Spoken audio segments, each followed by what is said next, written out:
Ассаламу алейкум, урматтуу достор. 10 күндөн ашып калды. Кыргызстанда эки дос деп атап алышкан, то есть команданын бузулганына 10 күндөн ашып калды. Эми мен сиздерге мындай бул окуяларга аралашып жүргөн адам катары Садыр Жапаров менен дагы, Камчыбек Кыдыршаевич менен дагы бир кезде сүйлөшүп калган адам катары, экөөнүн тең үйүнө конокко барган адам катары мен мындай айрым жагдайлар менен бөлүшүп кетейин дедим.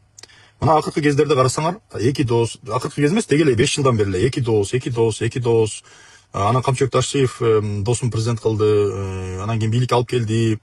Анан кийин Садыр Жапаровду, ошо Садыр Жапаров болгон Ташиев деген сыяктуу көп маалыматтарды угуп, анан Камчыбек Кыдыршаевич да өзү да ушундай бир, кандай десем, харизматичный киши эмеспи? Анан сөздү да келтирип сүйлөйт, аябай кинону да жакшы тартат, шоуну да жакшы кылат дегендейчи. Анан тарапташтары дагы муну аябай падачасын сонун кылып берет.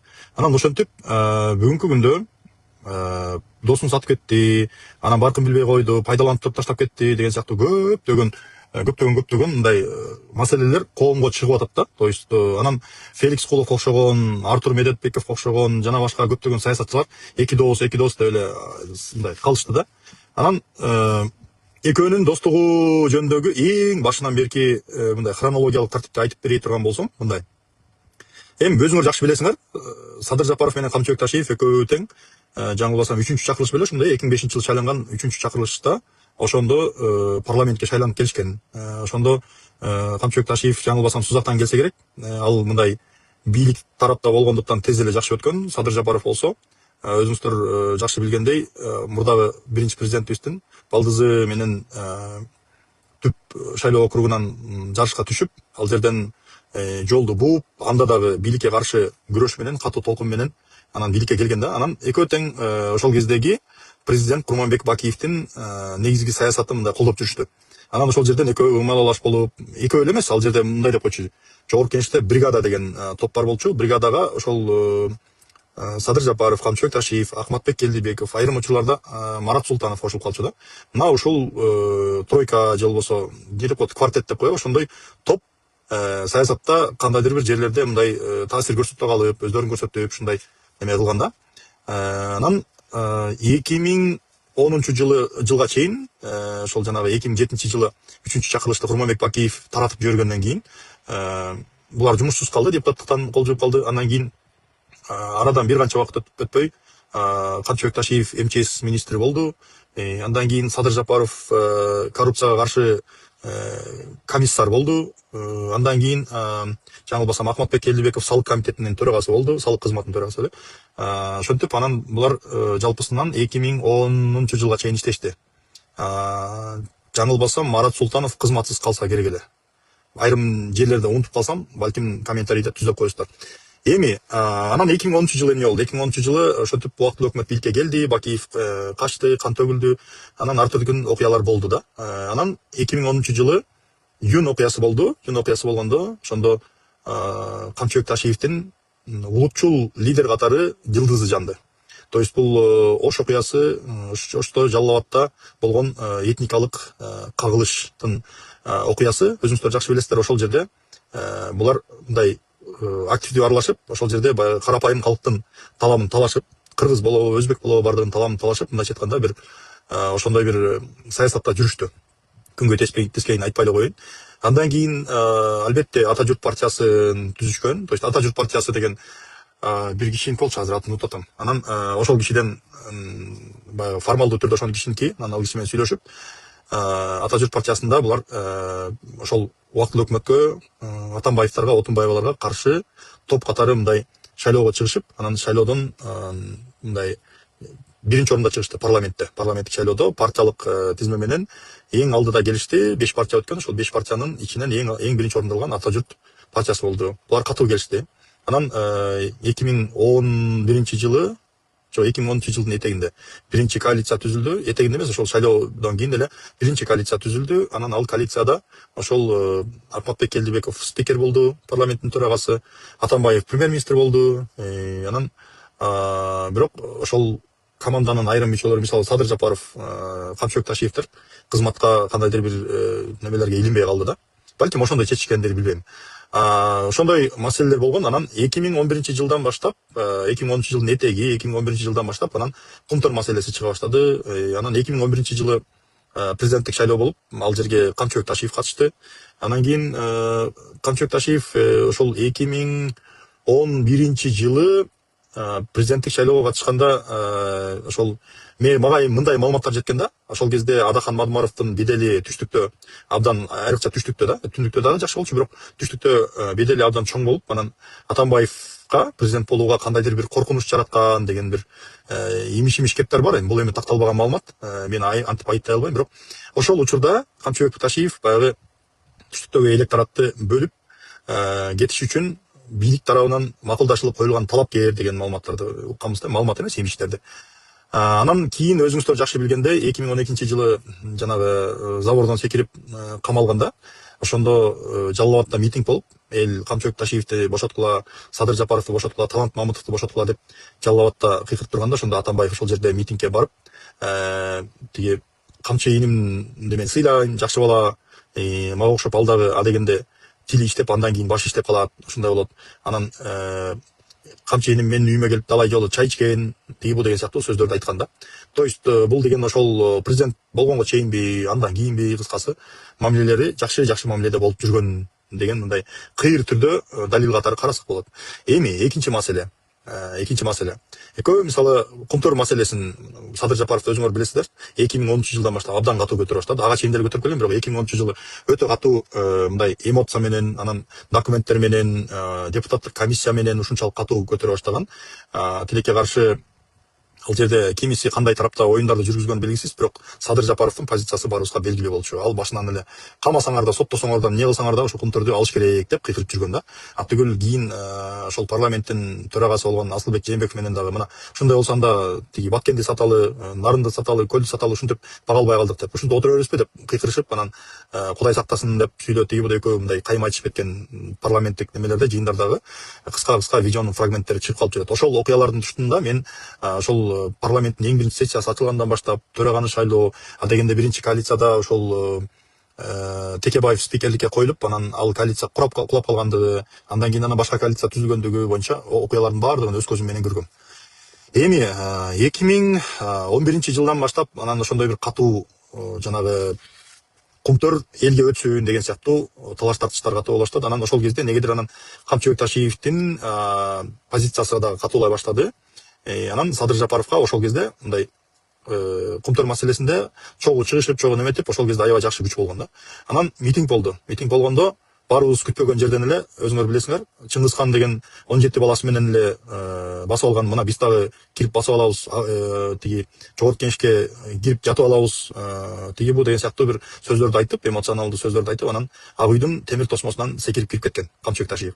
Анан ошол жерде видеолорду карасаңар, тиги Садыр Жапаров сразу ыраңы бузулуп, аркасында туруп анан бир нерсе деп сүйлөп турганын көрөт да.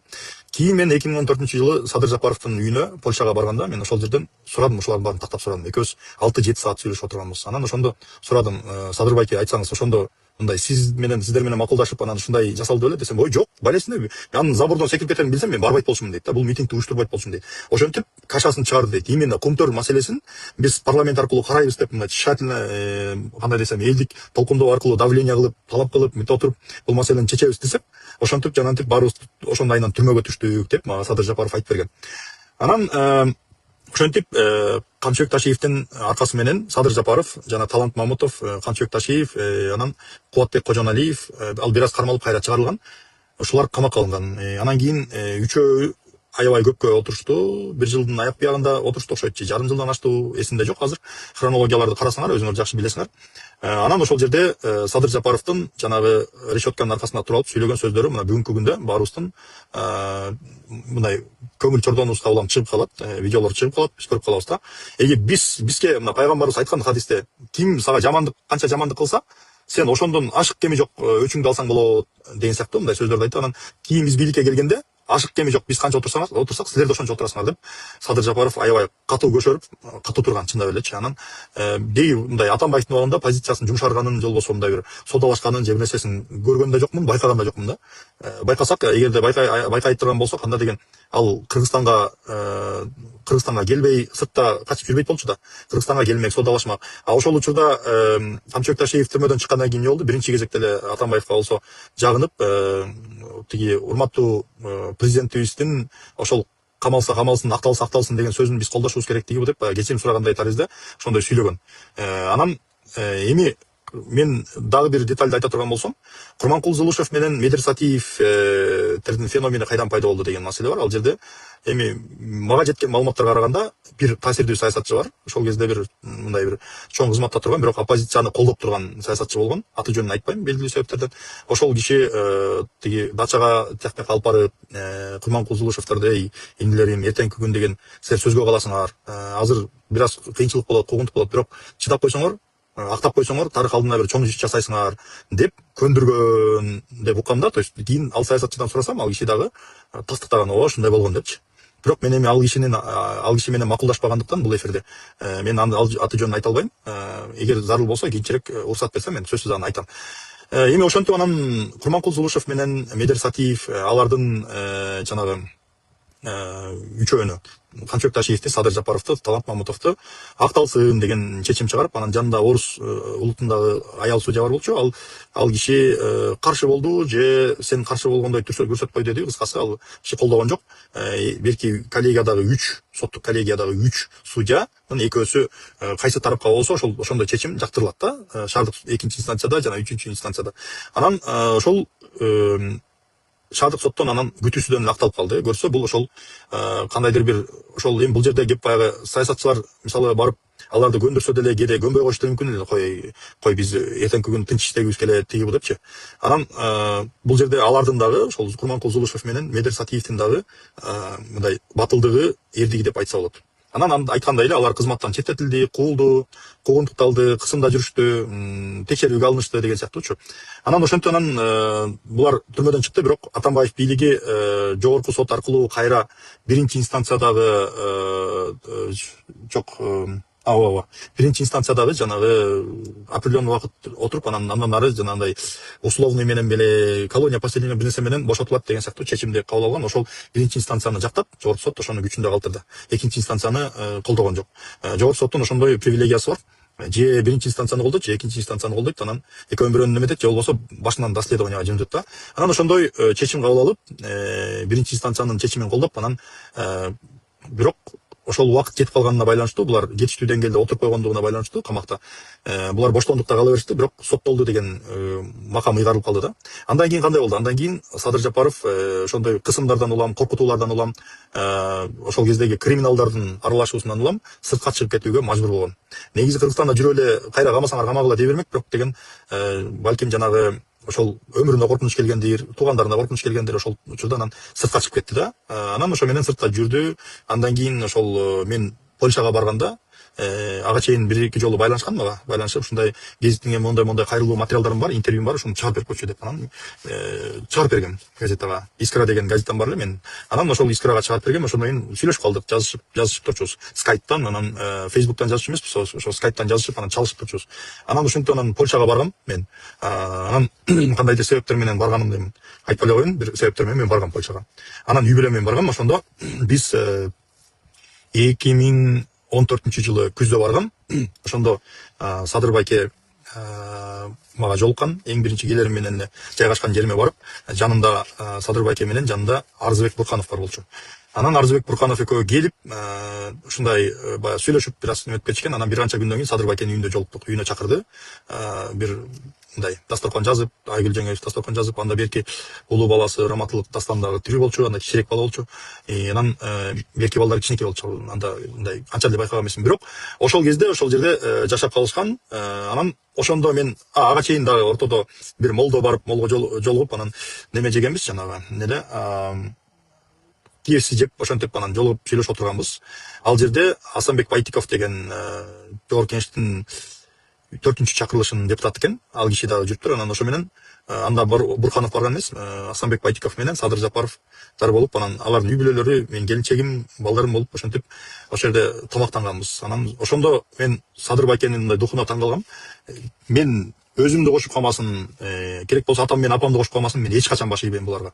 Мен до конца турам, и до конца кийин бийликке келебиз, мен сазайын берем, бардыгын ордуна коем. Законностьтун баарын калыбына келтирем, кум төртү дегендей кылам, Кыргызстанда мондай порядок кылам, парламенттик башкаруу болбойт, президенттик башкаруу болуш керек, Америкадагыдай.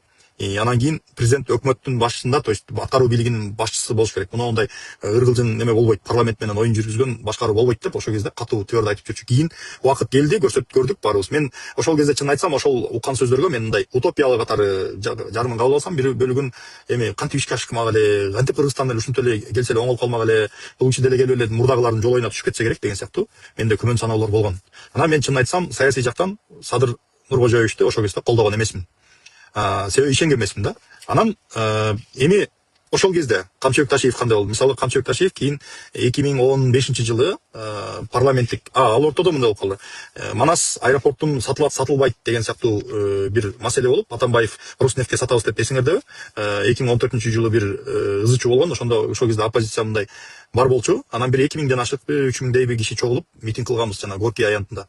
Анан ал кезде да ошондой тыюу салууларды кылып, анан жанагы Горький аянтында тиги элдер чогулуп турчу да, чогулуп митинг кылчу. Ошол жерге эле уруксат болчу. Анан ошол жерде тиги Ташиев да өзүнүн кишилерин алып келген. Ошентип анан биз Равшан Жээнбеков бар болчу, Азимбек Бекназаров жана башкалар. Бирок негедир ошол митингдин этегине чейин Ташиев турбастан этек жагында кетип калган да.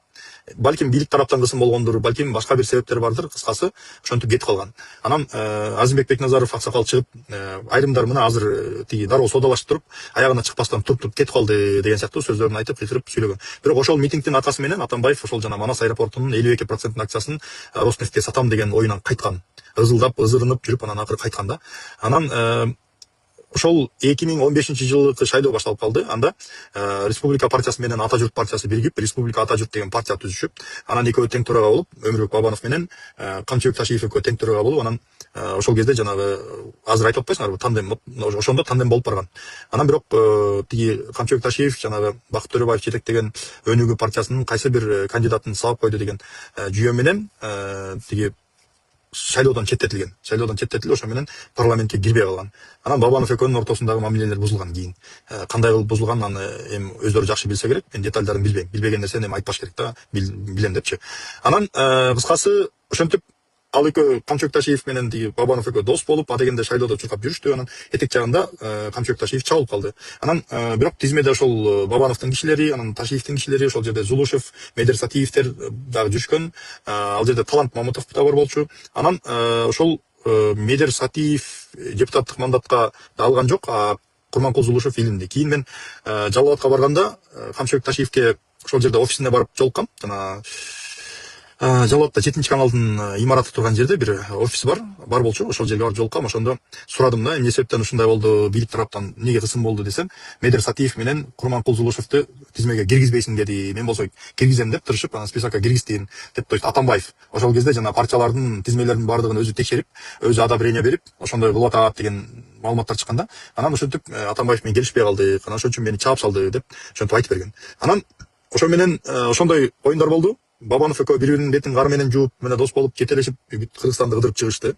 Анан кийин экөө эки башка түштү. 2015-жылы ошондой болду. Анан көтү анан 2017-жылы президенттик шайлоо болду. Ошондо президенттик шайлоо кампаниясы жакындап өткөндө, ошондо кайра Бабановду шыбап, тиги Бабановго тийишип, Камчыбек Кыдыршаевич немеге чыкканда, Сооронбай Жээнбековду колдоп чыккан. То есть бийликтин талапкери деп эсептелген, Атамбаевдин ставленниги деп эсептелген. Ага чейин премьер-министр болгон, жаңылбасам аппарат башчы болсо керек эле, кадр кызматы жетекчиси, анан ага чейин көп жыл Ош областынын губернатору болгон. Сооронбай Жээнбеков ошентип ошол талапкер болуп чыгып калды. Анан ошондо бир сүрөттө көрсөңүздөр керек, Сооронбай Жээнбеков, Молдо Муса Коңгонтиев, анан Камчыбек Ташиев турган сүрөт чыкса керек эле, жаңылбасам. Анан кыскасы ошол Сооронбай Жээнбековду колдоп ал жерден, анан интервьюларды берип, анан Өмүрбек Бабановду келекелеп, сен тиги жанагы Онадырда бир окуя болгон. Окуя болуп, анан кийин урматтуу өзбек элим деп сүйлөдү деп, анан Бабановго иш козголгондо, ошондо анан интервью берип, Өмүрбек сен андай болсо тиги бул жакта Сузакта Винцовхоз деген жер бар, ошол жерде күрттөр жашайт, ошол жерге барып алып да урматтуу күрт элим деп кайрыласың да, тиги деген сыяктуу бир мындай, кандай десем, келекелеген, апасы, Бабановдун апасы күрт деген сыяктуу бир маалыматтар жүргөн да. Кстати, тактоо киргизип кетейин, мен таластык болом, ошол таласта Кировкада, ошо Чолпонбай айылына да көп барып, ошол жерде да жүрүп калгам. Ал жерде күрттөр бар, бирок Бабановдун апасы күрт эмес. Бабановдун апасы Абхазия жактан жанагы 44-жылы эвакуация болуп келген түрк месхетинецтердин кызы. Жолдо келип атып, анан жетим калып, анан кыргыз үй бүлө багып алганда муну тактоого тарайып атам. Анан мен Камчыбек Кыдыршаевичке экөөбүз немеден мессенджерден мындай мен айттым, Камчыбек Кыдыршаевич, Камчаке дедим мен, сиз монтип адамдын мындай аброюн именно ата энесине өлүп калган, өтүп кеткен энесине асылып, анын энеси күрт эмес, мен точно билем. Ошого окшогон нерселерди кылганыңыз өзүңүзгө аброй алып келбейт. Десем, иним, сен эмне деп атасың? Тиги ал деген, мен деген, эне деген ыйык, анан тиги бу деп жалпы сөздөрдү айтып бирдеме деди. Анан мен айттым, эми сиз энесине тийишип атасыз дедим. Сен күрт деп, сен каныңда күрт бар дегендей кылып тийишип атасыз. Бул маалымат туура эмес. Бирок мен сизге айтып коеюн, сизди мен адам катары жакшы көрөм дедим. Сизди жакшы көрөм. Бабанов дегенди я знать не знаю и ненавижу дедим. Бабанов адам катары дедим, аман эле болсун. Бабановду жакын билгендер муну жакшы билишет. Мен Бабановду сыйлабайм. Адам катары дагы сыйлабайм, саясатчы катары да сыйлабайм. Бир кезде колдогом ошол кезде. Бирок деген кийин түшүндүм да, что бул кишинин эси дарты, ою максатынын баардыгы акча жасаш керек, өзүнүн максатын эметиш керек, анан куйтуңдап улам бири келген бийликтин колтугуна кирип кетиш керек экен. Кыскасы ошентип Бабанов үчүн тиги Камчыбек Кыдыршаевич экөөбүз перепискадан урушуп кеткенбиз. Анан кийин мен айттым, ушундай сиз жакшы адамсыз, бирок сиз мондай сөздөрдү айтканыңыз туура эмес. Мен түшүндүм дедим оюңузду, сизди угуп аткандар деле түшүндү.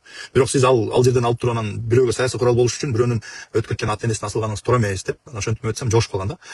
Кыскача ошондой болду. Анан кийин эмне болду? Сооронбай Жээнбековдун командасына барып кошулам деп, анан колдоп, анан өзү талапкер болуп, талапкерлигин каттаган Камчыбек Ташиев. Анан кийин Сооронбай Жээнбековду колдойм деп туруп, Сузакка барганда жолугушуу болгондо ошол жерден мен талапкерлигимди алдым, Сооронбай Шариповичтин пайдасына деп туруп, талапкерлигин алган. Андан кийин Сооронбай Жээнбековду колдоду жүрдү. Анан ошол кездеги Сооронбай Жээнбековдун штабында иштеп жүргөн бир адамдардан сурадым да мен кече жакында.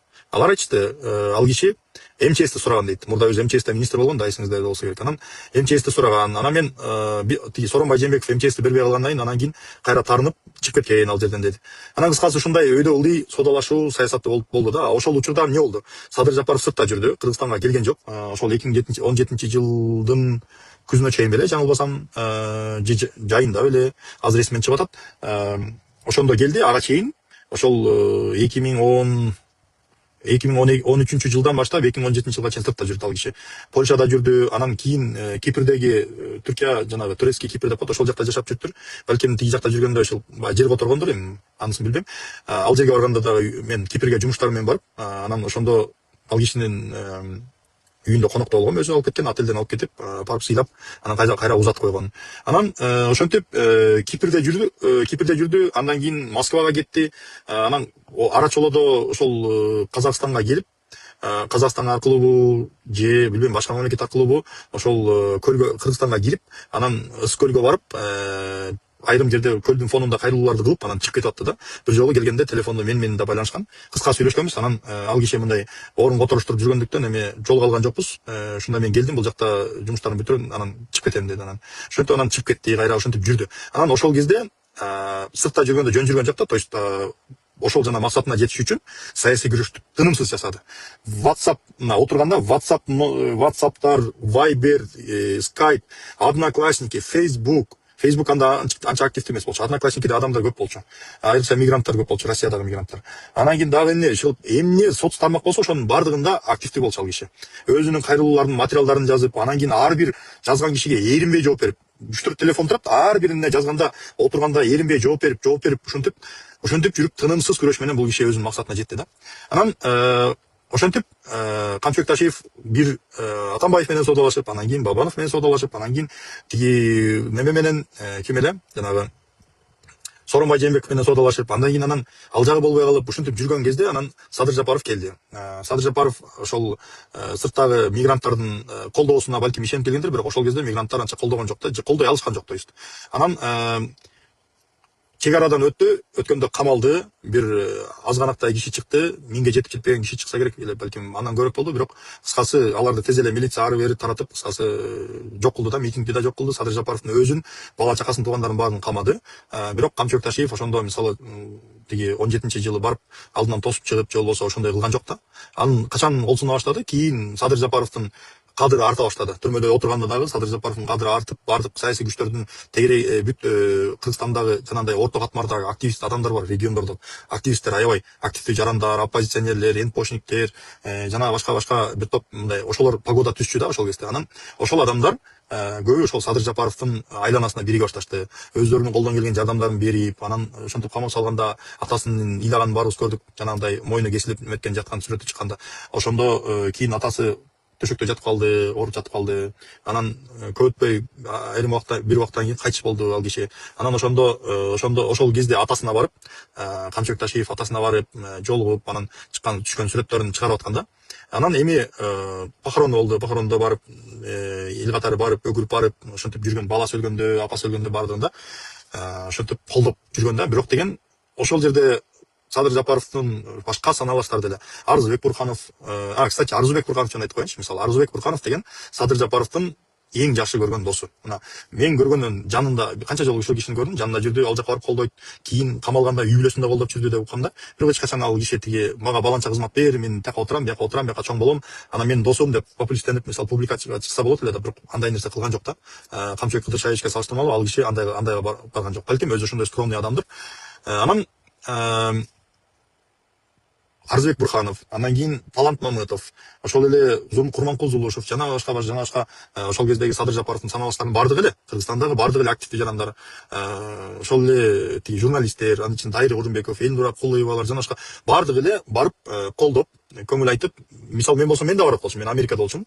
Ал жерден ким ыйдабайт дагы, ким бата кылып барбайт да. Мисалы, нормальный жүрөгү бар адам барып бата кылып барат да. Бирок алар эч качан биз Садыр Жапаровдун похоронуна келдик, мына атасынын акыбалын сурап атабыз тирүү кезинде, анан атасы өлдү, атасына похоронго келдик деп эч ким сүрөткө тартып деле андай деле пиар кылышкан эмес да. Камчыбек Ташиевдин бардык жерде сүрөттөрү жүрөт. Барганда мындай шунун баарын пиар кылып, жанына деген видео тартыштарды балким ээрчитип барып, балдарды тартып, ошентип мунун баарын мындай документация кылып жүргөндүктөн бүгүнкү күндө Камчыбек Ташиевдин ошол достугу жөнүндө гана сөз болот дагы, башкалар жөнүндө сөз болбойт. Башка саясатчылар деле көп, ошол көптөгөн саясатчылар ошолор деле бата кылып барып неметип жүргөн. Анткени бардыгы түшүнөт да, бул кыргыздын салты. Керек болсо ошол кийин Атамбаев өчөшкөн үчүн түрмөдөн чыгарбай койду.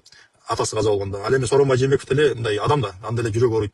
Ал да ошол калган апасы кайтыш болгондо дагы, баласы кайтыш болгондо дагы Садыр Жапаровду кой берип, похоронго катышып келгенге уруксат берип, конвоирование менен жөнөткөн да. Бирок камактан чыгарган жок.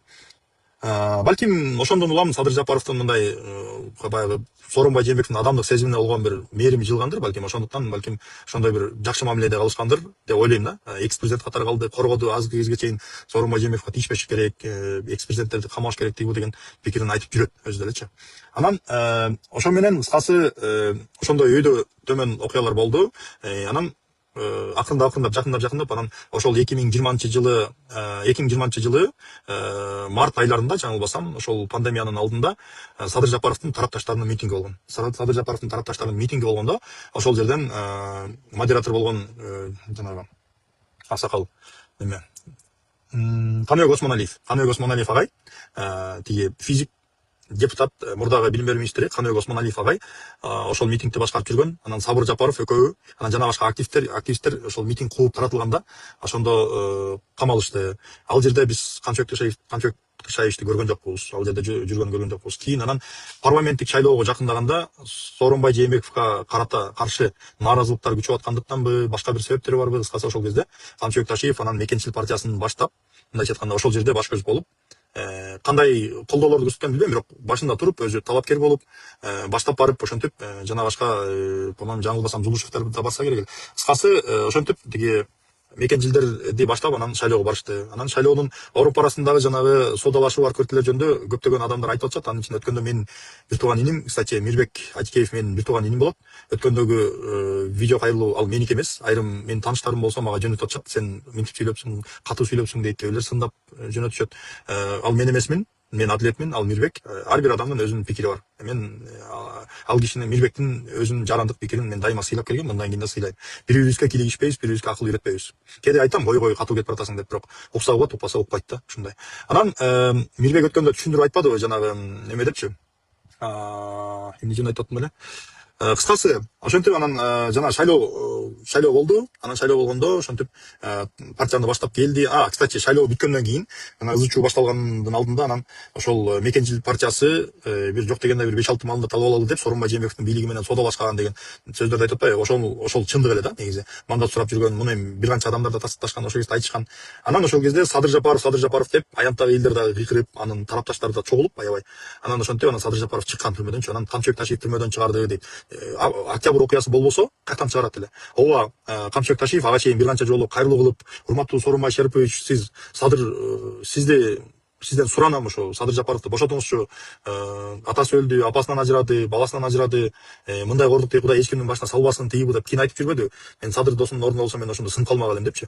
Себеби өзү саясий чөйрөдө ошондой бир канча жолу сынган. То есть сынган ошол да сүйлөшүүгө барып, анан кайра кечирим сурап ушундай неме кылганы, бул сынган да. Ошол жанагы Бабанов менен биригердин алдында дагы Бабанов экөө кирип, анан ошол жерден Атамбаев Камчыбек Ташиевди тилдеп бесира. Эмне өткөндө тиги жанагы аэропортко каршы чыккан митингде эмнеге адамдарды алып келип жүрөсүң?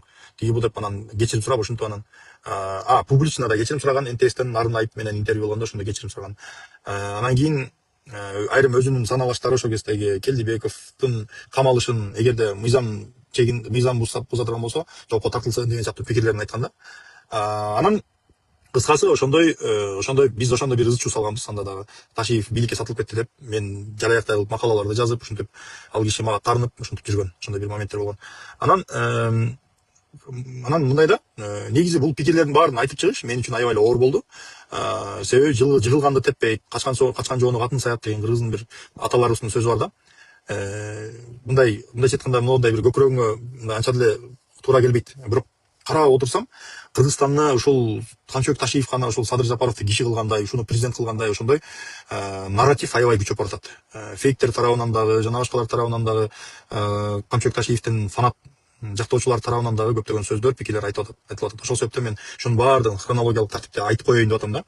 Анан ошентип президенттик шайлоо бүттү. 2020-жылкы парламенттик шайлоого келдик. Анан парламенттик шайлоо бүттү. Анан парламенттик шайлоодон кийин эмне болду? Парламенттик шайлоодон кийин неме жанагындай содалашуулар башталды. Анан эл болсо Садыр Жапаровду колдоп ушинтип неме аткан. Ошол кезде Садыр Жапаров депчи. То есть ошол кырдаал алып келди. Анан кырдаалда Садыр Жапаровдун жактоочулары дагы ойгонду да ошондо. Анан Камчыбек Ташиев деп кыйкырып, Ташиевди колдойлу тиги бу деп кыйкырган элдерди деле көргөн жокпуз. Мен видеодон көрүп турдум да.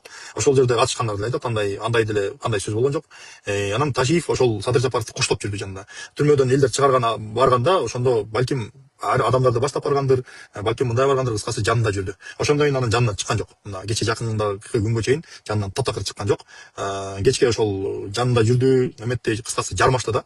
Анан Камчыбек Ташиевди бүгүнкү даражага алып келген албетте өзүнүн саясий карьерасындагы, өзүнүн өйдө төмөн, өйдө ылдый оош кыйыштары дагы себеп болгон. Бирок деген Садыр Жапаровдун жардамы менен ал киши ушул немеге ГКМБга келди. Садыр Жапаров ийо болгондон кийин анан айрым маалыматтар бар. Мага жеткен айрым имиштер боюнча ошол Камчыбек Кыдыршаевич барып Сооронбай Жээнбеков менен сүйлөшүп, Садыр Жапаровду азыр премьер-министр кылбасак, Атамбаевдин, Бабановдун жактоочулары келип, анан сиздин сазайыңызды берет, алар бийликке келсе оңбой каласыз. Ошон үчүн эң лояльный Садыр Жапаров болуп атат деп соодалашуу жүргүзгөн деген айрым сөздөрдү уктум. Бирок мунун калпчынын билбейм. Бирок ал жерде ошондой сөз болушу мүмкүн. Бирок ал жерде бир эле Ташиев эмес, ал жерде Талант Мамутов дагы активдүү жүргөн.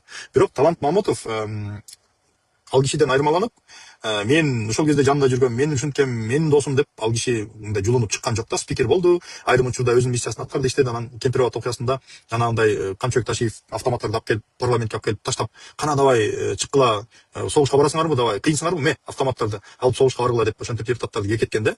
Аны Мадымаров жана башкалар айтып чыкпады. Анан ошентип кекеткен да, анан ошондо тиги жанагы Талант Мамутов каршылык иретинде төрагалыктан кетип баштаткан да. Андан кийин бул Баткен окуясы болгон, жана Баткендеги экинчи окуя болгондо окшойт. Кемпирабаддын алдында болду го. Ошондо анан кийин анын Кемпирабад маселеси чыкты. Ошондон кийин ошонун алдында Талант Мамутов отставкага кетип калган, ошо менен четтеп калды да. Өзүнүн депутаттык милдетин аткарды, ошондон ары жакка киришкен жок. Анан кийин андан кийинки окуялар хронологиялык тартипте баарыңыздардын эсиңиздерде. Бирок деген бийликке келгенде тандемдин өзүнүн бир үлгүлөрү болот да. Тандем, анан кийин эки дос дейт. Достук мамилеси болгон. Кандай достук экенин анын өздөрү жакшы билет, анан Кудай билет да. Бирок достук көп учурларда чогуу болгондору, бири бирине мындай ички кандай десем симпатиялар болгондору, пикирлешип болгондору көп учурда, айрым учурларда эми Ташиев жанагындай бийлик менен соодалашканга аргасыз болгондур балким, өзү каалабаса дагы, сатып кетейин дебесе керек, балким өзүн коргош үчүн соодалашкандыр, бирок ошондо дагы мындай Садыр Жапаровго карата мындай лоялдуулугу байкалып турган. Анан кийин ГКНБга дайындады. Садыр Жапаров премьер-министр, ее президент болгондо ГКНБга дайындады. Андан кийин анан отставкага кетип, шайлоого барды. Ал эми тиги Камчыбек Ташиев болсо ГКНБнын төрагасы катары иштеп жүрдү да, ошондон баштап кече жакынкы убакытка чейин иштеди, февралдын баш жагына чейин. Анан эми ошондон бери кандай окуялар болду? Ошол полномочияны алды дагы, ушул кызматты алды да, анан кийин бүт жерлерди баса ала баштады, тартып ала баштады. Улатабы менин сөзүм. Кечириңиздер, неме тиги мага эмелер айрым чалуулар болуп атат. Андан кийин анан президенттик ошол президенттик шайлоого барды. Анан кийин Камчыбек Ташиев жана ГКНБга жармашта дагы калды. Анан кийин генерал деп атат да.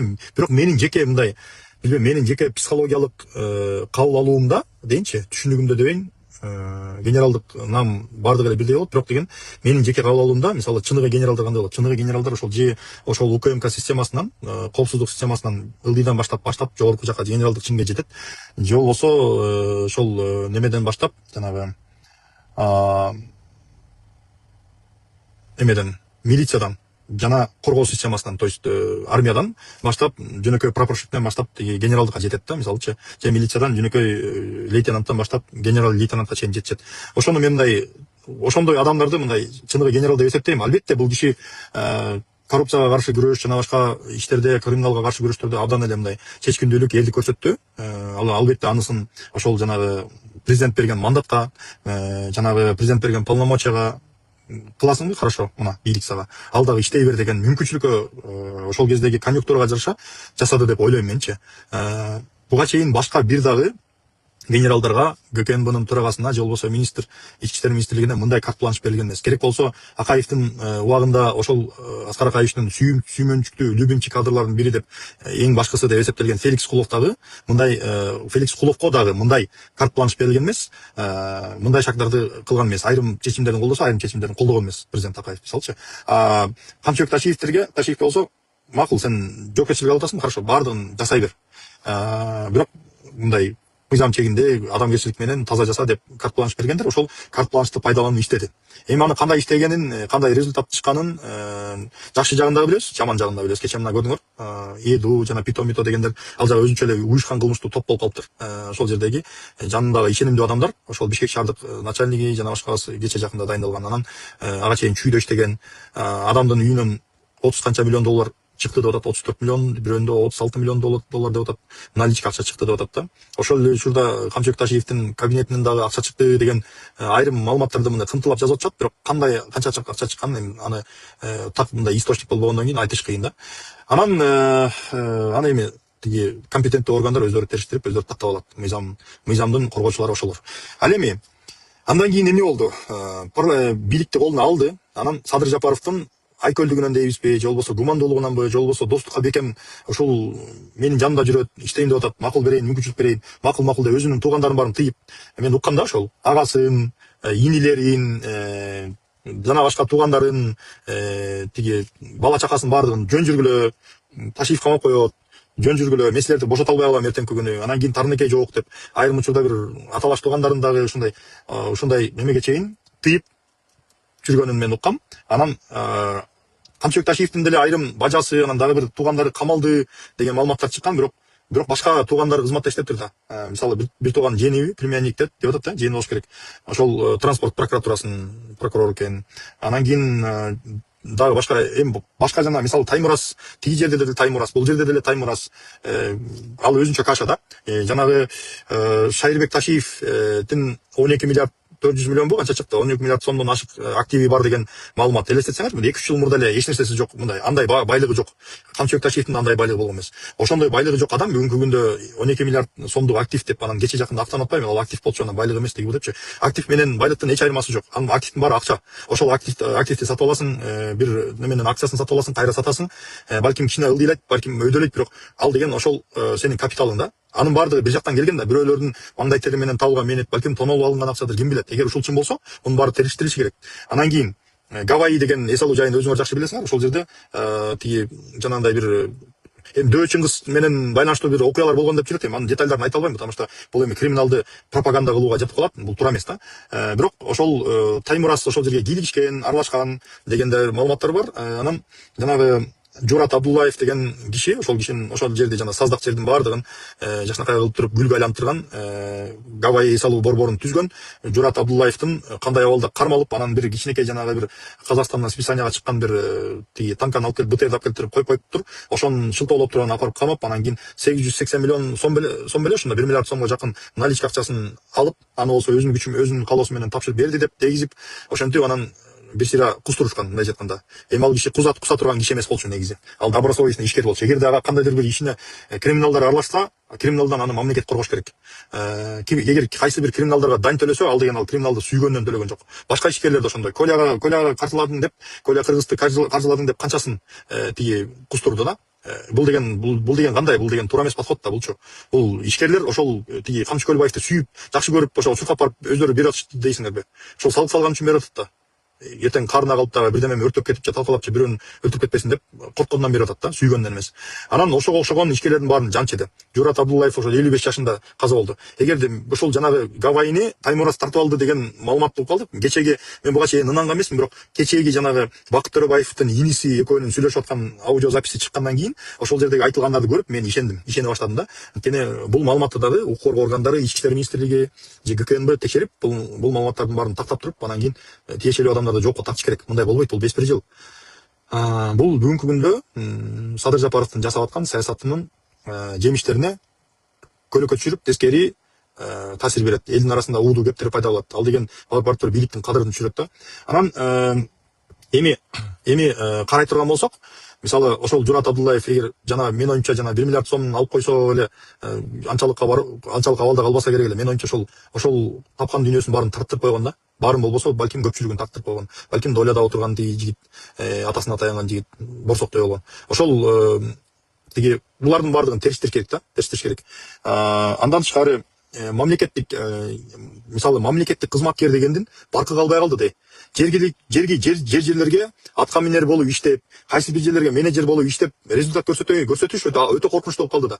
Кимдир гана камалган жок. Бир аз эле болсо апарып туруп камап салат. Бир аз эле болсо апарып туруп камап салат. Айрымдарды мисалы кагаз ишинде тактык эмес бар деп апарып туруп кесип салды. Мисалы мен кече жанагы немен жактоочулар менен сүйлөштүм. Тиги атасы менен да сүйлөшүп турам. Ийилеп атат да просточу. Токмоктун мэри мындай айтканда, ал жерде мамлекетке зыян келген сумма, кандайдыр бир деңгээлде сумманы алып жеп жутуп коюшкан деген нерсе жок экен. Ал жерде жанагындай кагаз ишинде так эместиктер бар экен. Бирок ал үчүн деген ошол тиги мэрге 13 жыл жанагы катаал жаза берип туруп, катаал түрмө берип туруп, анан кийин ага каршы показания бербей койгон 4 кызматкерге, экөө кыз экен, ошону 12 жылдан срок берип салган. Бул деген мындай чектен ашкандык да, бул деген катаал, өтө катаал да. Демек ал жерде дагы балким жанагы башка чыгып атат го, ошо сыяктуу балким талаптар болгондур. Акча бересиңер деген сыяктуу, же болбосо кусасыңар деген сыяктуу. Анан тигилер макул болгондуктан балким ошондой ишке баргандыр да. Андан тышкары дагы канчалаган кызматкерлерди мисалы колунан телефонун жулуп алат, парламентте кандайдыр бир неме болгондо тиги депутаттардын телефонун алып, телефону жок киргиле деп, анан кийин сөмөйүңдү кезеп сүйлө, сөмөйүңдү сындырып коем деп, анан Өмүрбек Бакиров деген мисалы жаш депутат, эми ал жаш болсо дагы мындай эстүү жигит экен, айтып атат, Камчыбек Кудышаевич, эми бул жалпы элди сыйлап, мамлекетти сыйлап, биз мындай жакшы эле сүйлөшпөлүбү деп ошол жерден кайма айтышып атканда, ал жигит мындай жакшы эле түшүндүргөнгө аракет кылды. Анан көрөсүң жакында сен кандай экенсиң, тигиндей мындай деп туруп, ошентип анан кыскасы этеги сөгүнгөнгө чейин барды. Президент ошол жерден кой камчы деди. Балким баргандан кийин разборка болгондур. Бирок ошол жерде ошондой адепсиздиктерди көрсөттү. Бул жерде деген бүт дүйнө жүзү карап турат да. Ошол трансляцияны YouTube аркылуу бардыгы көрөт да. Комшуналар көрөт, казактар көрөт, өзбектер көрөт, орустар көрөт. Бул ошол жерден мындай президентти сыйлап, мейли башкаларды сыйлап эле койсун, бирок өзүнүн үстүндө турган кызмат адамы, жалпы эл шайлаган президентти сыйлаш керек да. Парламенттин депутаттарын сыйлаш керек негизичи. Аларды да сыйлабайт, биякты да сыйлабайт. Ошондой болуп жүрүп, эми этегинде эмне болуп кетти? Ошонун баардыгы жетпегендей, анан этеги келтирип анан жанагындай тиги кутумдарды уюштуруп, дегенде хронологиялык немесинен байкап турдум. Эң биринчи чыкканда Сыймык Жапыкеев сүйлөдү. Сыймык Жапыкеев немени тиги Садыр Жапаровду сындап, мындап туруп, анан кийин айрым таарынычтарын айтып, жамандап туруп, анан Камчыбек Ташиевди аябай мактады. Аны көрдүм. Андан кийин Исхак Масалиев тиги Камчыбек Ташиев президенттикке даяр болуп калды деп акырын эме отко май жагып койду. Андан кийин Кундузбек Сулайманов деген Ташиевдин көздөй депутаты, досу, Ташиевдин уруксатсыз дейбир эч нерсе кыла албаган адам келип туруп ал дагы ошентип неме болду. Жанагындай тиги президентке каяш айтты. Негизи азыркы парламенттин шартында президентке каяш айтуу негизи өзү таң калыштуу окуя да. Ал үчүн бир президенттен өткөн сенин бир кыршаң болуш керек. Ошондой кыршасы бар экен, ошондой немелерди кылды. Шакиев экөө оюндорду кылды. Андан кийин жанагындай 75-чилердин каты чыкты. Анан ошондон кийин ой келет да, мен балким чынбы же калппы белгисиз, бирок мен оюмча ошондой президентти төңкөрүүгө, кызматтан түшүрүүгө жана импичмент жарыялап, анан ордун тартып алууга кандайдыр бир аракеттерди кылган окшойт. Андан тышкары көптөгөн сөздөрдү айрым источниктерден уктум, бирок мен аларды этикалык себептерге байланыштуу, мамлекетти сыйлаган үчүн, мамлекеттик бийликти сыйлаган үчүн мен аны айта албайм. Негизи андай сөздөр коомчулукка чыкпаш керек. Кыскасы өтө эле чектен ашыптыр да, өтө эле чектен ашыптыр. Андан кийин шонун баарын кылып, аны кылып жип менен бууп туруп, анан кийин жүрөгүмө стенттерди койгон, стенттерди оңдотом деп туруп, анан Германияга учуп барды дагы, ошол жерде жатып алып, анан байкап турмак дагы, анан кийин кайра учуп келмек да. Эми баары бүткөндөн кийинчи, эми ден соолук канча деле маанилүү эмес экен, мына ошол тиги операциясын кылбай туруп эле кайра эртеси учуп келгенде көрдүк да баардыгыбызчы. Демек ден соолук деген бул ал жерде деген главный вопрос эмес экен да. Көрсө ал жерге кеткендин бир маселеси башка маселе экен. Эми албетте жанагындай бир тиги Артур Медетбеков, Феликс Кулов окшогон аксакал көк сакалдарыбыз чыгып алып, генералдар биргесте тиги Камчыбек Ташиев, Көкенбай чогултуп туруп аларга тиги чай пул берип койгон экен, тайдын этин союп берип, сыйлап берип койгон экен. Ошон үчүн ал шилекей чачыратып тиги Ташиевди бир тараптуу эле мактап атышат. Анан ошого окшогондор көкүттү, күчөттү. Анан кийин неме Өмүрбек Текебаев эсиңерде болсо, ошол 20-жылы Садыр Жапаров жаңы бийликке келип аткан кезде ошол жерде парламенттен сүйлөп, анан ушундай дос секретар деген түшүнүк бар. Анан тиги гос секретар десе эле, азыр дос секретар деп айтат элем. Мына Камчыбек Ташиев досун президент кылды тиги деп туруп, Камчыбек Ташиевдин менети деп туруп, Ташиевке жан тарткандай же болбосо кадырын көтөргөндө ошентип сүйлөп койду. Анан ошентип сүйлөп, кийин бир канча статьялар да жазды. Ошону менен ошол жанагы эки дос, анан Ташиев Садыр Жапаровду бийликке алып келди деген сөздөр жармашты дагы калды. Анан элдин арасында ошол тиги массалык маалымат каражаттары аркылуу дагы ушунчалык катуу иштеп, анан ушунчалык катуу иштеп, эки дос деген нерсени, Камчыбек Ташиевсиз Садыр Жапаров эч нерсе кыла албайт деген нерсени элдин аңсезине ушунчалык сиңирип коюшту да. Анан бүгүнкү күндө ал болдубу? Кыргызстандын бардык жагында Ташиевди колдоп, анан эмнеге алып коюшту деген сыяктуу сөздөр чыгып атат. Эми президент анын баарын айта албайт да. Баары бир жакшыбы жаманбы канча жыл дос болушту. Анан кече тиги канатташ жүргөн адамды бүгүн тиги агирин ачып жаман сөздөрдү айтмак беле. Албетте андай нерселерди айтпайт. Ортодо толтурган нерселер бар. Ошол төңкөрүш аракеттери бар, бийликтен кетирем деген аракеттери бар. Кызматтан сен кет, мен шайлоого барайын деген сыяктуу талаптарды коюптур, ошентип келиптир. Анан кыскасы өзү болсо интервью бергенде болсо элдин алдына айтат да. Мен кийинки шайлоодо Садыр Жапаровду колдойм, керек болсо Садыр Нуркожоевич мурдагы конституция менен 6 жылга шайланган, ал бүткөндөн кийин дагы жаңы конституция боюнча 2 срок шайланат. Андан кийин деп постта жазган, кийин жанагы неме болгондо, жанагы президент жөнүндө фильм тартылган, ал жерден да айтты, мен эч качан президентке барбайм деп. Ага чейин бир пресс конференцияда да айтты, президентке барбайм деп. Бирок элдин арасында болсо, ошол Ташиевке жакын айрым адамдардан мен уктум, мага айтышканда ошол Кыргызстан ордундачы, сен ошол барбайт го шайлоого десем, жок, барам деп даярданып жүрө, шайлоого катуу даярданып жүрөт, кийинкиде мен президент болом деп даярданып жүрөт деген ошондой бир неме чыкты да. Анан эми Атамбаев экөөнүн ортосундагы айрым диалогторду балким кезеги келсе айтармын. Ошол Атамбаев камалып жаткандагы соттон чыккандан кийин Ташиев экөөнүн жолугуп 3 саат сүйлөшүп, эмне мазмунда сүйлөшкөнүн дагы ошол Атамбаевдин жанындагылар эле мага айтып беришкен, жанындагы жактоочулары айтып берген да. Эми ал детальдарды айтпай эле коеюн, анын бул жерге анча деле катуу тиешеси жок. Эми айтайын дегеним, ошого окшогон нерселердин баарын кылды, мамлекеттик кызматкердин кадырын кетирди. Анан кийин жанагынтип депутаттардын баарын коркутту, Адахан Мадумаровду баш кылып туруп, мисалы Адахан Мадумаров деген качан саясатка аралашкан, баары бир элдин арасында өзүнүн сөзү, позициясы бар, бизге жагабы, жакпайбы, анын колдоочулары бар, ошондой беделдүү саясатчы. Мындайча айтканда Кыргызстандагы бир мындай көрүнүктүү кимдер президент болушу мүмкүн дегенде арасында сөзсүз аны да кошуп көрсөтө турган саясатчы. Анан ошондой саясатчыны басмырлап, кодулап, кагып силкейип, тилдеп, ошол сыяктуу Султанбай Айжигитов кылган мамилесин көрдүк. Кандай гана ордуктарды көрсөттү да. Ошол немеге анда тиги беркиндей кылып тилдеген жок, бирок күлүп жайнап туруп, анан шашпа сазайыңды өрөм деп туруп, анан барып туруп анан сазайын берип туруп, кылбаган нерселердин баарын кылды да. куугунтуктун түрлөрүн кылды. Анан эми ишкерлерди кандай акыбалда келгенин көрүп атабыз. Имамидин Ташев деген жана чыгып туруп ушинтип мени убагында кустурушту. Тияка баланча миллион бересиң деди. Мен бербей койсом ушинтип камашты, тигинтти минтти деп кайрылуу кылып качып жүрүп, анан ал кармалды. Кармалып азыр аябай кордолуп камалып жатат. Ушуга окшогон дагы сынган, талкаланган тагдырлар толтура. Анан эгерде ишкерлер Коля Кыргызга тиги Камчы Көлбаевка финансирование кылса, ал алардын сүйүүсүнөн же болбосо ошону жактап атканынан же идеологиясын жактаганынан эмес, ал айласы жоктан, өмүрүнөн корккон үчүн, бизнесинен корккон үчүн берген. Ошолорго деген мамлекет келип туруп, Камчыбек Ташиев келип туруп айтыш керек да, чакырып турупчу. Урматтуу ишкерлер, баарын чогултуп туруп, мына мондай количестводагы ишкерлер монча жыл аралыгында Камчы Көлбаевди каржылап келипсиңер. Эми силерди түшүнөбүз, силер сүйгөн жоксуңар, аны айла жоктон каржыладыңар. Бирок мындан кийин мындай кылганга болбойт. Бул мыйзам жол бербейт буга. Криминалды түп табыны менен жоготобуз. Силерге да эч ким тийишпейт. Мамлекетке как положено налогуңарды төгүп коюлат, дальше жашай бергиле деген нерсе болуш керек да. Бирок ошонун аркасы менен кустурду, аларды да кустурду да. Алар коррупционер эмес кача. Анан алардын баарын кустуруп, инвестициялык климатты талкалады. Эми түштүктөгү жүргүзгөн саясатта ал өзүнчө эпопея да. Ал жердеги ишкерлердин кордолгону, жанагындай бир Оштун жана популист мэри, мурдагы мэри тиги Токторбаевдин жанагындай бир немелери элдин алдында кооз сүйлөп, абдан пиар жасаган менен анын аркасынан өзүнө өчүшкөн адамдардын үйлөрүн буздуруп салып, ага каршы чыккан адамдын үйүн буздуруп салып, жерин буздуруп салып, ордуна башка бир нерсе салып сатып берди деген дагы маалыматтар бар. Кече жакында жана ошол неменин, кстати, өзүнүн кирпич заводу бар экен. Анан ошол кирпич заводуна атаандаш боло турган ошол Мелис Мырзахматовдун немеси бар, кирпич заводу бар. Жана башка бир канча ошондой бир конкурент боло тургандардын баардыгын ар кандай жолдор менен каралап, тазалап, мамлекетке алам деп сотко берип, жүдөтүп, кыскасы Ташиевдин колу менен Ташиевке таянып туруп, анан кийин ар кандай кысымдарды кылып, базарын тартып алам деп, ошого окшогон канчалаган, ал мен билген чет эле да, билбеген чет дагы толтура да. Бир канча ишкерлер Өзбекстанга качып кетти. Анан битум ташып аткандар болсо, тиги Ташиев менен компаньон экен, баласы менен компаньон болуп жүргөн Нурлан Сулайманов. Нурлан Сулаймановго ошол бизнестерди тиги Кыргызстанга кирген битумдарды, арзаныраак битум алып келгендерди экинчи битум алып келбей дегизип коркутуп, аларды качырып туруп, анан кийин ошол бир канча бизнестерди жол бизнесине байланыштуу Нурлан Сулаймановго тиги карт-бланш берип тартып алган, ал жагы өзүнчө бир сөз да.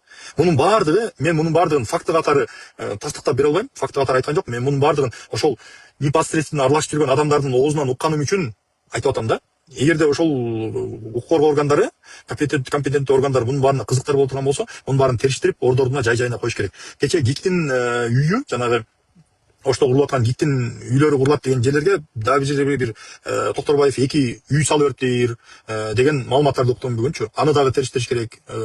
Тиги айрым журналисттер териштирип атат деп уктум, блогерлер. Андан тышкары ушуга окшогон толтура окуялар бар. Мамлекеттик кызматкердин кадыры кетти да. Мамлекеттик кызматкерлер күргүчтөтүп эле тиги тиешеси бардын деле, жогун деле элдин көзүнчө показуха кылып туруп эле, давай айдап кеткиле, кармап кеткиле, камагыла апарып деп туруп эле. Сен далилиң болбосо, так далилиң болбосо, туруп туруп эле залдын ичинен камагыла деген укуң жок да. Аны деген законностун прокуратура текшериш керек. Бирок ошол кезде прокуратура органдары да булардан коркуп калды да. Ошол тиги улуттук коопсуздук мамлекеттик кызматынын ишмердүүлүгүн текшергенге, надзор кылганга алардын да чама-чаркы жетпей калды да. Баардыгы коркуп калды да. Анан ошондой монстр болду да, ошонун баардыгына ыраазы болбой этегинде анан бийликти алам деп чыкты. Эми элестетсеңер, ушундай бийликтеги бир бутакты рычагты алып алып туруп, ал жанагы дагы башка андан башка өзүнөн чоң кызмат адамдарын, айрым адамдарды кандай кылып обзывать этип коркутуп эметкендери жөнүндө ал өзүнчө сөз да. Тиги анан Кабминдин башчысы дегенде вообще көзгө илбей калды да. Өзү каалагандай кылып туруп, анан президентибиздин атынан, же болбосо урматтуу президентибиз айткандай, урматтуу президентибиздин тапшырмасын деп туруп кошуп коет. Анан ошо менен өзүнүн билгенин кылды да, чалмакейди чалды. Анан тиги кече эле машинасы жок жөө жүргөн баласы бүгүнкү күндө жана айтып атат. Ал жерде канча калган беле? 480 миң беле? Ушундай калган. Болбосо акчаны кайтарып берсин тиги деп атат. 480 миң долларды сен каяктан таптың, иним? Маселе, каяктан таптың? Мейли атасынын бизнеси болгон күндө деле анчалык тиги 480 миң долларга тиякты сатып алып, анан баланча миң долларга тиякты сатып ала тургандай байлыгы жок болчу булардын. Анан кийин жаңылбасам ошол Бабановдун банкынан ошол экөө жана дос болуп эметип жүргөндө кредит алып, ошону жабышса керек эле. Эми азыр экөө кайра жакшы болуп калыптыр. Азыр Бабанов болсо Ташиевке таянып алып туруп, бир канча жана ишкерлерди кысып, кыскасы өзү эле эмес, өзүнүн айланасындагы, өзүнүн компаньондору, жанагы Абдимуттар Маматов деген тиги заправкалардын ээси болсо, буларга таянып туруп, жанагы Төрөбаевдин инисин куугунтуктап жүрөт да. Ал анын күйөө баласы болот тең. Кыскасы ошого окшогон бир кашалар абдан көп. Ошон үчүн укук коргоо органдары териштириш керек. Бүгүнкү күндө мамлекеттик кызматка баруунун өзү опурталдуу болуп калды да. качан камап коет, качан Ташиев камап коет деп коркуп отурушту. Мисалы Жамалбек Ырсалиев деген байкени жөн эле камап берди. Жөн эле камап берди. Бир жерге салык төлөбөйсүң, анан боз үй тиктиресиң, тиги ал болсо жана Аю холдингдин жери экен. Жамал байке өзү айтып берди магачы. Анан тиги сен неме боз үй койдуруп коюптур, бир ошол жерде бир тааныш бала болчу дейт. Келип жылына бир 2,5 ай ушинтип боз үйдө коюп анан неме кылат да, тиги кымыз сатат экен. Ал кымыздан ичпейм деле дейт. Бир сезондо бир кесе кымыз ичсем керек дейт. Ага убакыт да жок дейт. Анан ошол жердеги жителдерге чейин келип, БКНБнын кызматкерлери келип туруп, силер немеге Ырсалиевке каршы показания бересиңер, анан силердин жанагы камокторуңарга тийишпейбиз деп туруп, аларды алдап туруп, анан тигилерге каршы показания берип, ызы чуу кылгандан кийин аны Жамалбек Ырсалиевди камап туруп, анан тигил жактагы камокторду буздурду да. Анан камок бузулгандар анан кийин кыйкырып чыкпадыбы? Ошентип бизди алдап кетишти, биз показания бермеген эмеспиз, биз каршы чыкмаган эмеспиз деп. Ошого окшогон кашалар толтура. Эгер ушинтип эле четинен баарын эле камай берсе, мындай бир териштирүү мыйзам чегинде иш козгоо, иш козгондон кийин териштириш керек, анын закондуулугун териштириш керек, документтерди караш керек. Айрым жерлерде мисалы мамлекетке зыян келбеген, бирок процедуралык маселелер бузулган боло турган болсо, эскертүү бериш керек, кандайдыр бир сөгүштөрдү бериш керек, бирок деген камаш керек эмес да, сөзсүзчү. Үйрөтүш керек наоборотчу. Ансыз деле компетенттүү кадрлар калбай баратат. Мамлекеттик кызматтын баркын тебеледи, инвестиционный климатты тебеледи. Балким бизге айтпаган менен министрлер кабинетинин башчысы тиги экономиканын баарын өлтүрүп атат деп, экономиканын негизинен эмне түзөт? Ошол орто жана чакан ишкерлер түзөт да, базарлар түзөт. Анан инвестиционный климатты өлтүрүп атат деп министрлер кабинетинин төрагасы ийдеп атса керек нар жактачы. Бирок ошол кезде ал кишинин да бийлиги болгон жок. Ушундай акыбалга келип калды да, Кыргызстанды полициялык мамлекетке айлантып салды. Полициялык. Эч кимибиз үн ката албай калдык. Азыр эми бирдеме десең, Камчыбек Кыдыршаевич бийликте турганда эмнени айткан жоксуң деди. Коля жөндө жазып чыксаң деле, эмнеге Колянын тирүү кезинде айткан жоксуң? Колянын тирүү кезинде айтсаң, башыңдан ары чаап, мотив окшоп тепкилеп, сабап же дагы коркутуп бир белекет кылып кетет, же өлтүрүп кетет. Ал нерсе бизге керек эмес. Ташиевдин убагында бир нерсени айтсаң, четинен эле апарып камап койчу. Өзүң деле камабайт дагы, өзүңдүн тууган туушкандарың болгон тополун баарын укуп чукуп, жакпаяган баарын неметип, казып, антарып, кыскасы кылбагандын баарын кылчу да. Алардын баарын көрүп аттык да. Ким ошондой үнү каталат? То есть ошондой жарандык коомду өнүктүрүү үчүн биринчи кезекте ошол мамлекет өзү ошол плюрализмге шарт түзүп бериш керек. Ошол эле учурда закондуулукту дагы камсыздаш керек, закондуулукту дагы караш керек, ооздукту дагы чектеш керек. Бирок мындай жол менен эмес да. Кыскасы ошентип инвестициялык климатты талкалады, полициялык мамлекетке айландырды, мамлекеттик кызматтын адамдарынын баркын кетирди, чиновник дегендин баркы болбой калды, бардыгы алып туруп телефонун алып туруп ыргытып берет. Анан кийин дагы ошондой бир демелерди кылат. Кийин ал барып туруп тиги жанагы проституткалардын жайгашкан жерлерин барып БКНБлар аңтарып баса баштады. Андан кийин барып туруп тиги карманщиктердин уюгун текшере баштады, ошолордун баардыгы. МВД жумушу жок эле отуруп калды да мындай айтканда. Участковыйлар жана айылдарды караган эле болбосо, башка мындай бир мындай өздөрүнө тиешелүү функцияны да аткара албай калышты да. Кыскасы ошого окшогон мындай өтө туура эмес нерселер болду. Анан бүгүнкү күндө түндүк түштүккө бөлгөн кайрылууларды көрүп атам. Биздин ошол Камчыбек Ташиевди колдоп атат, колдоп туруп анан Садыр Жапаров ушинтип элди бөлүп атат, анан тиги бул саткындык кылды деп. Садыр Жапаров саткындык кылган жок. Садыр Жапаров айкөлдүк кылды, жумшактык кылды. Балким айрым учурда ушундай жумшактык кылганына бүгүнкү күндө өкүнүп атса керек. Өзүн ыңгайсыз сезип атса керек, өзүнүн күнөөсүн сезип атса керек. Себеби бош болуп койду дагы, ишенип койду, өтө ишенип койду да бардыгынычы. Анан керек болсо ошол Садыр Жапаровдун алдына же кайрылып, же болбосо тиги Садыр Жапаровдун кайрылуу кылып, же болбосо кандайдыр бир байланышып, же болбосо ага жакындоо ыктымалдуулугу бар саясатчылардын баардыгы, айрыкча түштүктөн чыккан саясатчылардын көбү чабылып кетти. Чабылып шайлоого катыштырылбай, эртеңки күнү Ташиевке ким конкурент болушу мүмкүн деген, то есть бир таасирдүү саясатчылар чыкса, мисалы харизматичный саясатчылардын баардыгын жайлады да. Баардыгын четтетти. Эртең ушул менден оозун барып, тиги Садыр Жапаров менен жакшы болуп кетпесин, мен гана жанында болоюн деп, ошентип отуруп, ошондой саясатты жүргүздү. То есть саткындык кылса Камчыбек Кыдыршаевич саткындык кылды, накалдык кылса Камчыбек Кыдыршаевич накалдык кылды, чектен ашса ошол киши ашты, мамлекеттин кызматтын кадырын түшүрсө ошол киши түшүрдү. Албетте криминалга каршы күрөштү, коррупционерлерди кустурду, айрым коррупционерлерди. А бирок ошонун аркасы во что превратили? Вот. То есть ошол немени тиги ошонун бардыгын тазалап туруп анан кийин өздөрүнө кымырып алыптыр да. Жанагы Колянын бир канча Колянын карамагына деген алынган тиги жана Дима деген бир немеден корейцтин Булат деген эмеси аңчылык немеси бар болчу. Ошону болсо жана Эдунун атасы алып алыптыр деген маалымат уктум кечээ. Жанагы Цумдун жанындагы имаратты ошол жигит курдуруп аттыр деген маалымат уктум. Анан жанагындай телефон саткандардын баарын коркутуп, айрымдардын телефондорун алып койгонго чейин барды деген. Кыскасы түркүн адамдардын тагдырын талкалап, жүрөгүн оорутуп, ден соолугуна залал келтирип, бир канчасы астын өлдү. Жанагы Керемет банк беле, кайсы банктын, бир банктын кызматкери, жетекчиси беле, менеджери камалып, ал түрмөдө өз астын өлдү. Марат Казакбаев деген политолог бар эле, ал дагы ГКНБнын СИЗОсунда жатып, жан берди. Дагы бирөөсү астын алды, азыр унутуп атам. Анан кече жакында Куттумидин Базаркулов деген агайыбыз бар, Жалал Абад телевидениесинде иштеген, директор болуп 10 жылдан кийин. Анан кийин ага чейин ошол КТРде иштеп жүргөн тележурналист, аналитик Серепчи агай. Ал киши ошол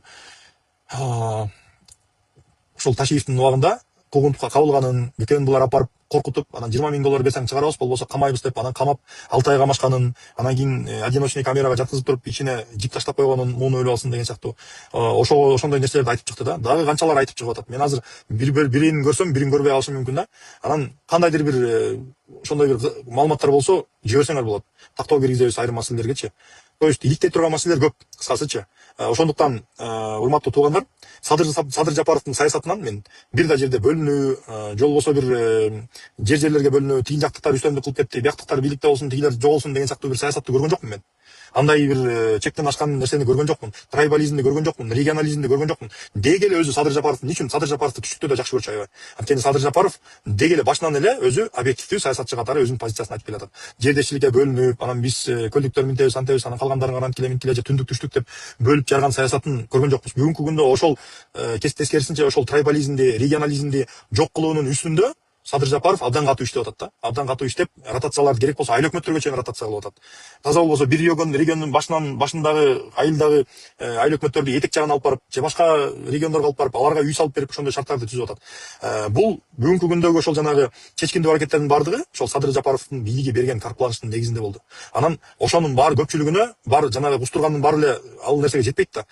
Ошонун көпчүлүгүнө бюджеттен акчалар каралып атат. Каяктан кайсы акчалар каралып атат? Ошол жанагы таможнядагы, ар жак бу жактагы коррупцияны тыйгандан кийин, андан кийин салык системасын иретке салгандан кийин, анан элден ошол ишкерлерге шарт түзүп берип, ошол ишкерлер салык төлөй баштагандан кийин, бизнес тармагы өнүгө баштагандан кийин, алардын төлөгөн салыгынын негизинде мурда салык төлөгөн тармактардын баары салык төлөп, мамлекетке жардам берип, өзүнүн жарандык милдетин аткара баштагандыгынын негизинде бүгүнкү күндө Кыргызстандагы ушундай бир жанагы көптөгөн иштер аткарылып атат. Жолдор курулуп атат, мектептер салынып атат, тигилер булардын баары салынып атат. Анан кийин ошол как будто Ташиев иштеп эле калгандары уктап аткандай. Мен мисалы Садыр Жапаровго мен мисалы уктабай иштеген адамдын кетесинен билем да, анткени мен өзүм көп учурда уктабай иштедим. Азыр да чарчап отурам да. Бир суткада бир 15-20 саатка чейин айдайсың. За рулем жүрөсүң да.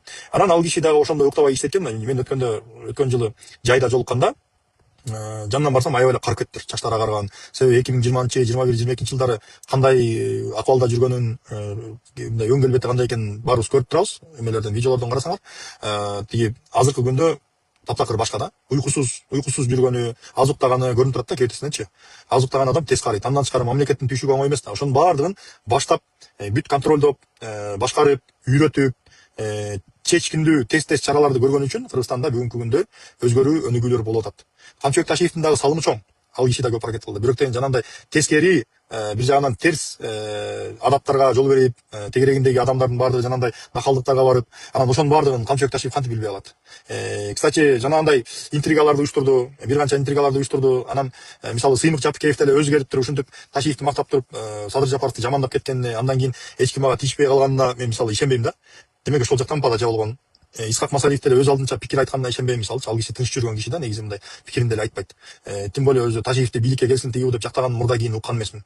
Андан тышкары 75 кишинин кайрылуусу, ошонун баардыгын эмне Бекболот Талгарбеков Камчыбек Ташиевдин эң жакын адамы экенин жакшы билебиз. Ал киши менен мен да көп байланышып, иштешип, жолугуп калгам да, билем да, Ташиев менен мамилеси жакшы экенин билем.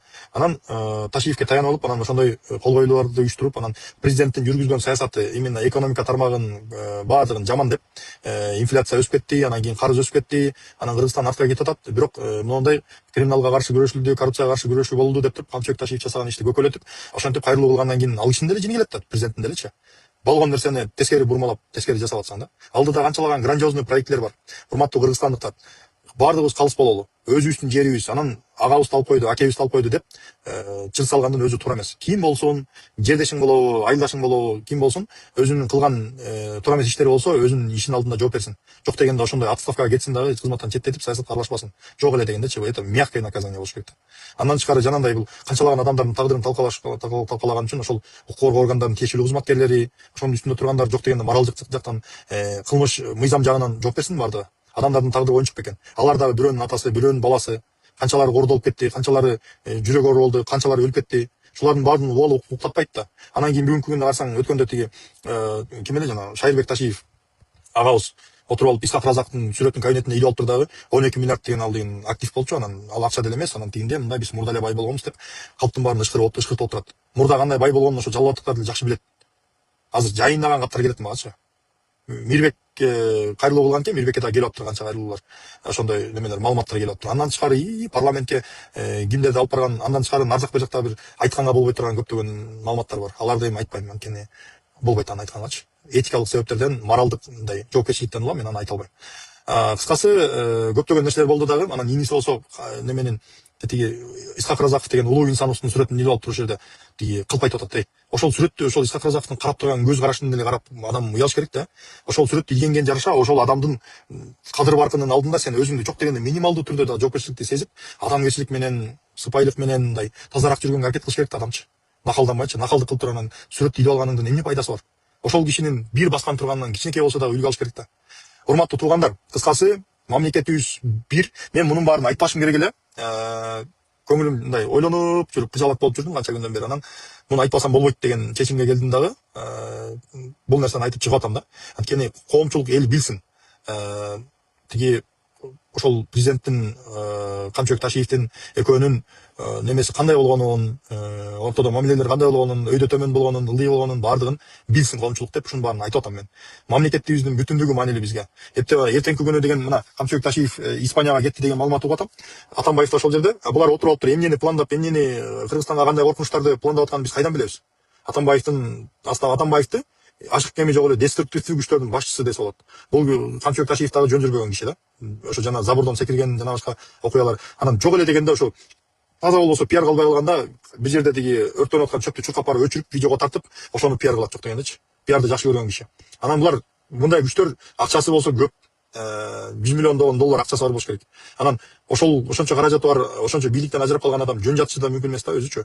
Ошондуктан компетенттүү укук коргоо органдары катуу иштеп, анан элдин арасында түшүндүрүү иштерин жүргүзүп, ошондой бир объективдүү пикирлер болсо айтып, аксакалдарга алыс сөзүн айтып, мамлекет деген бирөөнүн оюнчугу эмес, баарыбыз мындай адамгерчиликтүү бололу, калыс бололу, жоопкерчиликти сезели, колубуздан келген ишти кылалы деген сыяктуу чакырыктарды жасайлы, урматтуу достор, урматтуу туугандар.